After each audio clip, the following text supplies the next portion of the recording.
জয়পুরহাটের একটি বেসরকারি শিক্ষা প্রতিষ্ঠানের north Bengal model school and cadet একাডেমির ৩ জন শিক্ষকের বিরুদ্ধে শিক্ষার্থীদের ধারাবাহিকতায় অমানবিকভাবে মারধরের অভিযোগ উঠেছে।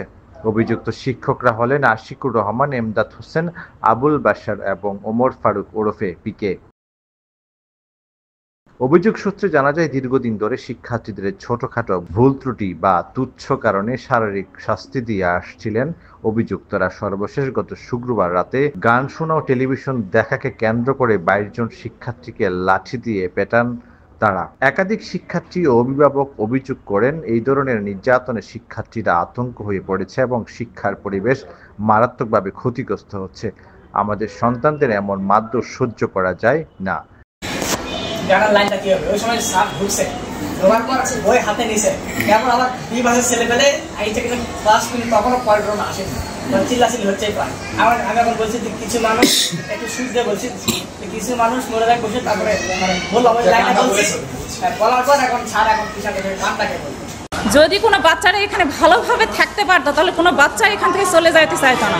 অযথা কারণে ওখানে সবসময় মারে। বাচ্চাদের খাওয়াতেও অসুবিধা, কোনো খাবার ভালো হয় না। পড়াশোনার ক্ষেত্রেও যদি পড়াশোনা একটু কম করে তাহলে বাচ্চাদের মারতেই পারে, কিন্তু সব সময় বাচ্চাদের মারে কারণে অকারণে। এই কারণে আজকে এই কথা বলা।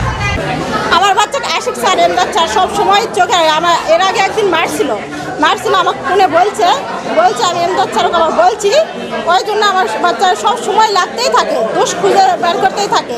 একদিন বুকে লাথি মারছে, দরজার চায় ধাক্কা লাগছে। কি বলে বলবো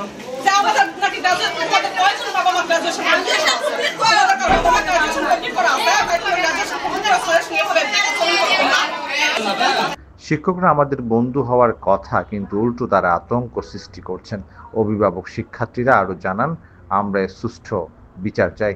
এ বিষয়ে প্রতিষ্ঠানের পরিচালক ও প্রধান শিক্ষক রবিউল ইসলাম ঘটনার সত্যতা স্বীকার করে জানিয়েছেন, অভিযুক্তদের বিরুদ্ধে কারণ দর্শানোর নোটিশ দেওয়া হয়েছে এবং একটি ৩ সদস্যের তদন্ত কমিটি গঠন করা হয়েছে। পরিচালক প্রধান শিক্ষক রবিউল ইসলাম বলেন, আমরা বিষয়টি অত্যন্ত গুরুত্ব দিয়ে দেখছি, দোষীদের বিরুদ্ধে কঠোর ব্যবস্থা নেওয়া হবে। অভিযোগের খবর পেয়ে উপজেলা নির্বাহী কর্মকর্তার নির্দেশে পুলিশ প্রতিষ্ঠানটিতে গিয়ে প্রধান শিক্ষক রবিউল ইসলামকে আটক করে থানায় নিয়ে গেলে পরে মোচলেখা দিয়ে তাকে ছেড়ে দেওয়া হয়। উপজেলা নির্বাহী কর্মকর্তা ইউনু জানান, অভিযোগ তদন্তে আইন অনুযায়ী ব্যবস্থা নেওয়া হবে।